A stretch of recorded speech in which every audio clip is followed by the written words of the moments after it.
নমস্কার বন্ধুরা, WB info পোর্টালে আপনাদের স্বাগত। অবশেষে বহু প্রতীক্ষিত ডব্লিউবি টেট 2023-এর অ্যাডমিট কার্ড প্রকাশিত করা হলো।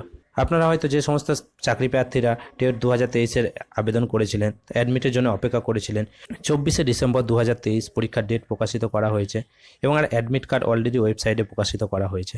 আজ এই ভিডিওতে আলোচনা করব স্টেপ বাই স্টেপ কীভাবে আপনারা মোবাইল থেকে এই অ্যাডমিট কার্ডটি ডাউনলোড করে নিতে পারবেন। অ্যাডমিট কার্ড ডাউনলোড করার মোবাইল থেকে অ্যাডমিট কার্ড ডাউনলোড করার জন্য আপনাদের দুটি জিনিসের প্রয়োজন হয়, এক অনলাইন অ্যাপ্লিকেশন নাম্বার এবং তার সাথে আপনাদের ডেট অফ বার্থ। এই দুটি জিনিস দিয়ে কীভাবে ডাউনলোড করবেন দেখিয়ে দিচ্ছি।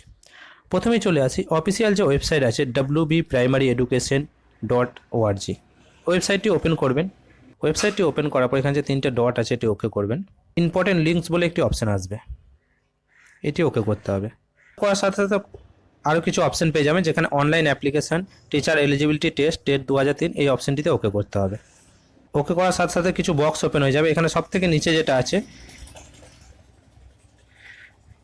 টিচার এলিজিবিলিটি টেস্ট 2023 টেট 2023 এই অপশানটিতে ওকে করবেন। ওকে করার সাথে সাথে আপনার এখানে ঘর চলে আসবে, যেখানে আপনার প্রিন্ট ডাউনলোড অ্যাডমিট কার্ড যে ঘরটি আছে এই ঘরটিতে ওকে করতে হবে। ওকে করার সাথে সাথে আপনার রেজিস্ট্রেশন নাম্বার, প্রথমেই যে বলা হলো আপনার রেজিস্ট্রেশন নাম্বার এবং ডেট অফ বার্থ এটি লাগবে। তো আমি রেজিস্ট্রেশন নাম্বারে ডেট অফ বার্থ পুট করে দিচ্ছি, আপনাদের একটা ডাউনলোড করে দেখিয়ে দিচ্ছি। রেজিস্ট্রেশন নাম্বার এবং ডেট অফ বার্থটি দেওয়ার পর প্রিন্ট অ্যাডমিট কার্ড করবেন। প্রিন্ট অ্যাডমিট কার্ড অপশানে ওকে করার সাথে সাথে অ্যাডমিট কার্ডটি ডাউনলোড করার সাথে সাথে ডাউনলোড হয়ে যাবে। পিডিএফ ফরম্যাটে সেটা সেভ করে নিতে পারবেন। এখানে পরীক্ষা সেন্টার দেখে নিতে পারেন, নাম, ডেট অফ বার্থ সমস্ত কিছু এখানে দিয়ে দেবে। এক্সামিনেশন, ডেট অফ এক্সামিনেশন 24শে ডিসেম্বর দুপুর 12টা থেকে 2:30 পর্যন্ত এক্সামিনেশন আছে, এভাবে চেক করে নিতে পারবেন।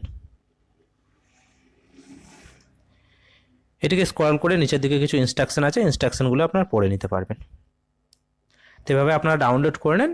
প্রসেসে দেখানো হলে এই প্রসেসে আপনারা ডাউনলোড করে নিতে পারবেন। ডাউনলোড করে নেওয়ার পর প্রিন্ট আউট করে নিলে আপনার সেটা এক্সামিনেশনের সময় কাজে লাগবে। ধন্যবাদ।